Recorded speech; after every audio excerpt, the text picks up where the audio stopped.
All right, everyone, ready to dive in. Today, we're tackling how AI is shaking up software development.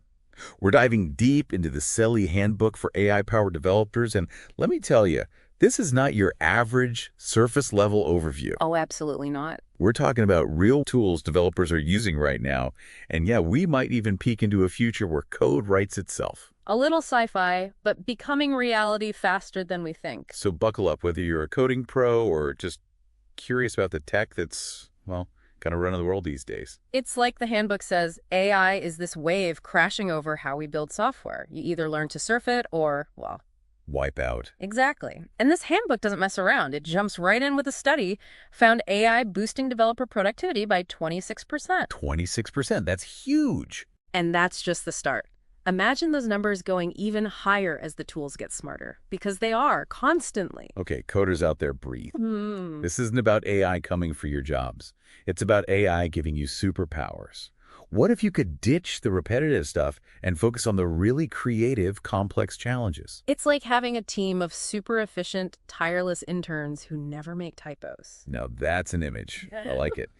The handbook actually lays out a roadmap, kind of like levels in a game. Start with basic AI, help automating small tasks, then work your way up to these fully AI-driven workflows. Yeah, it's helpful to think of it in stages, because it's not like you flip a switch and bam, everything's AI-powered. The handbook breaks it down really well, from those simple prompt-based tasks to AI tools that are like embedded in the whole process. And we're not just talking about one part of the process here. This AI wave is impacting every step, from that first project idea to writing code, testing it, even getting it out into the world. See, this is where it gets really interesting. Imagine describing a feature you want plain English, like, I need a search bar that filters by food type and price, and the AI builds it. Not just the code, but the instructions and tests too. Okay, now that sounds ridiculously convenient. But there have to be some bumps in the road, right? We can't just replace every developer with an AI and call it a day, can we? Not yet, at least. The handbook gets that while the potential is huge, there are real-world challenges too. Choosing the right tools, integrating AI smoothly, training Yeah. teams. These are all things we need to figure out. And then there's the human side of it. Right, because even if AI can write the code, it doesn't get the why behind it yet. We need developers who can work with these AI tools, guide them, catch those weird edge cases AI might miss. It's a partnership, not a takeover. A power couple, more like it, like that. But before we get ahead of ourselves, back up a bit. How does this AI stuff even work with coding? I'll admit, this is where my brain usually starts to melt a little. Don't worry, the handbook uses a really good analogy, compares it to how a computer works. All right, I'm listening. Lay it on me. So, all the knowledge out there, documentation, code libraries, those late night Stack Overflow threads, that's like your computer's hard drive, it's storage. Okay, so far so good. My brain is still intact. Now the context window, that's your AI's RAM. It's how much of that info the AI can hold at once to understand what you're asking. And the AI model itself, that's your CPU, the brain making sense of it all. Okay, I'm following. But just like my computer, there's a limit to how much context the AI can handle, right? You're getting it. And that's a big thing the handbook dives into, especially with these huge code bases, the kind that make spaceships look simple. Trying to cram all that into the context window just doesn't work. Well, so what do we do? Build bigger AI models with more RAM. Mhm. At some point, even that has to run out, right? Exactly. That's where this cool thing called retrieval augmented generation comes in. RAG for short. RAG it is.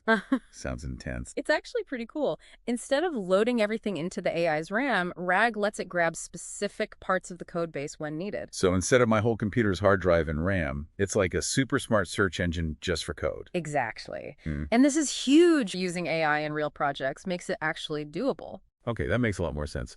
So we've got the why, this big AI wave, and the how it actually works with code. But let's get to the good stuff. The what? Yeah. What tools are out there changing the coding game? Well, you've probably heard of ChatGPT and Claude. Everyone's chatting with AI these days. Oh yeah, who isn't? I mainly think of them for writing or brainstorming, Not really hardcore coding. You might be surprised. They're not just for casual chat. Okay, now I'm intrigued. What can these chatbots do for someone writing code then? Think code snippets in different programming languages, translating between them. Super helpful for old code writing documentation that doesn't make your eyes cross, even squashing bugs. Wow, okay, that's way more than I realized.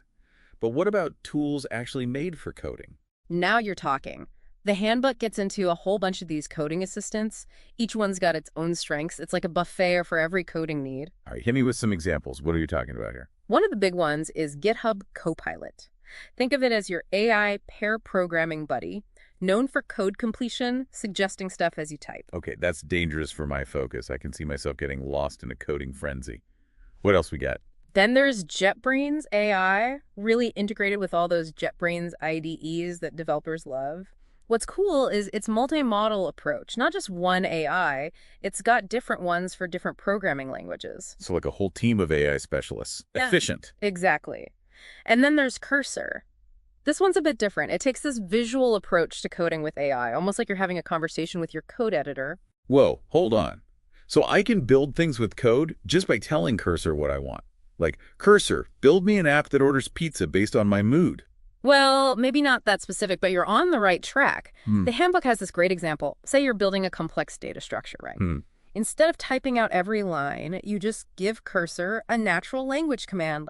Create a tree structure with nodes representing customer orders, sorted by date. Okay, that's seriously impressive. And Cursor just handles all the actual coding details. Exactly. It takes your intent and turns it into, actual code. It even has this tab and watch thing where you can basically watch the AI write the code in real time. So I can see what it's doing, like having an AI tutor looking over my shoulder. Yep. And if you don't like where it's going, you jump in, make changes, steer it the right way. That's reassuring.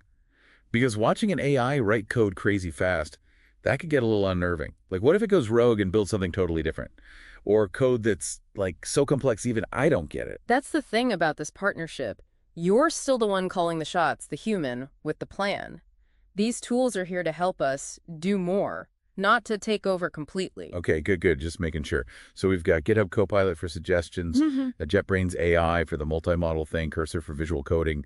Anything else in this AI toolbox of ours? The handbook also gets into Amazon Q, especially interesting if you're working with AWS. AWS, like Amazon Web Services, the cloud stuff. That's the one. What makes Amazon Q different is how closely it works with all those AWS services. So it's like an AI assistant that speaks fluent AWS. Exactly. If you're building something on AWS, it can help you write code for those services, make sure your app runs smoothly in the cloud, even automate things like setting up and scaling your stuff.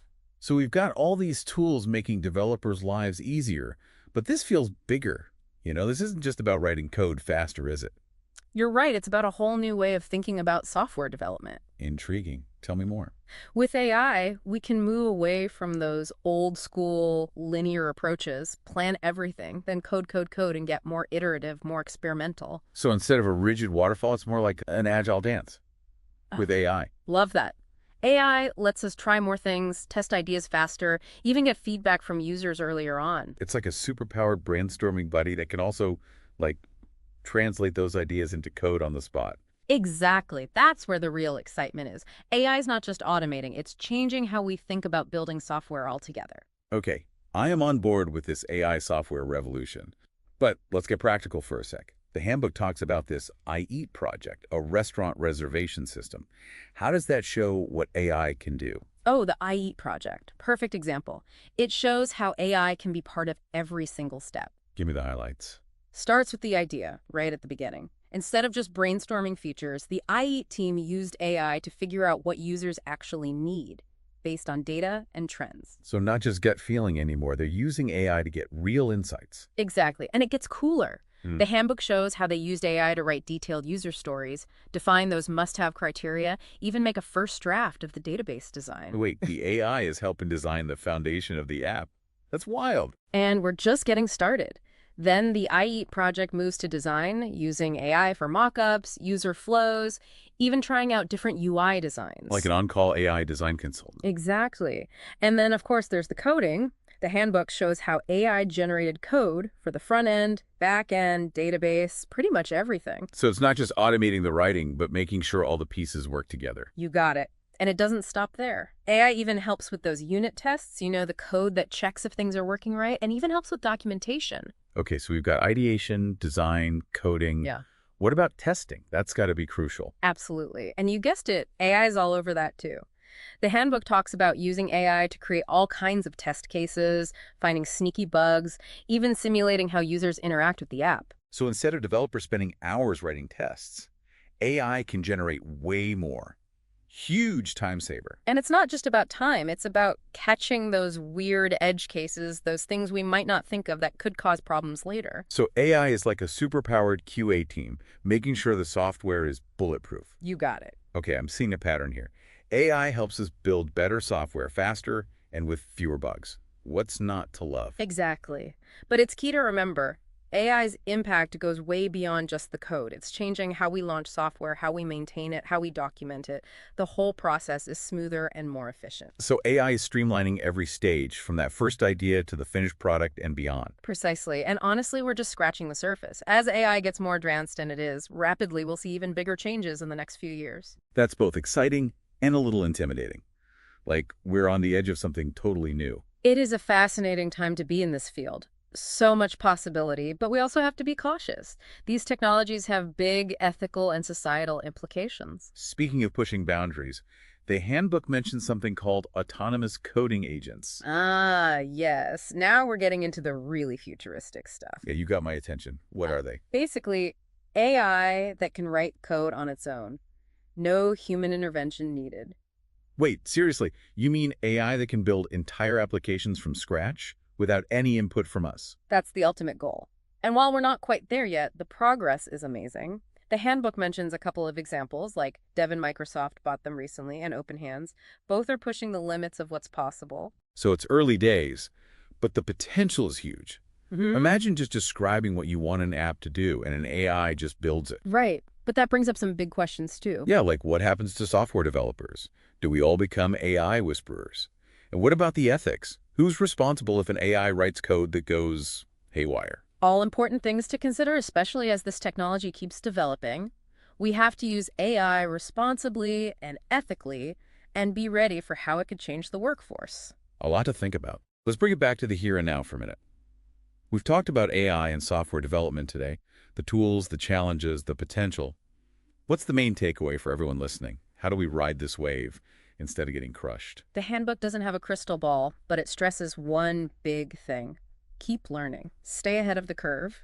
So, like, everyone needs to sign up for AI coding boot camps. Not necessarily. It's more about staying curious, trying out new tools, being open to new ways of thinking about software development. So, adaptability and a willingness to learn. Those are the superpowers developers need now. Exactly. AI is changing so fast, and the only way to stay relevant, to thrive, is to be a lifelong learner. Well said. On that note, let's shift gears a bit. This isn't just about developers, though, is it? This AI wave is changing the software we all use every single day. You're absolutely right. And that's where things get really interesting for everyone, even if you've never written a line of code in your life. Okay, we've talked tools, we've talked trends, but let's bring it back to our listener.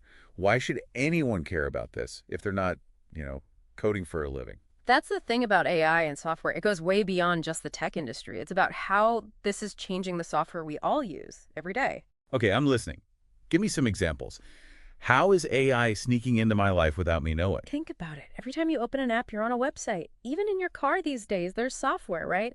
And chances are AI has touched it somehow. So it's not just the developers using AI, it's that AI is changing the experience itself. Exactly. It's making those experiences more personalized, easier to use, even smarter. Examples, please. Make this real for me. Okay, those recommendations you get on streaming services or shopping sites, those aren't just luck.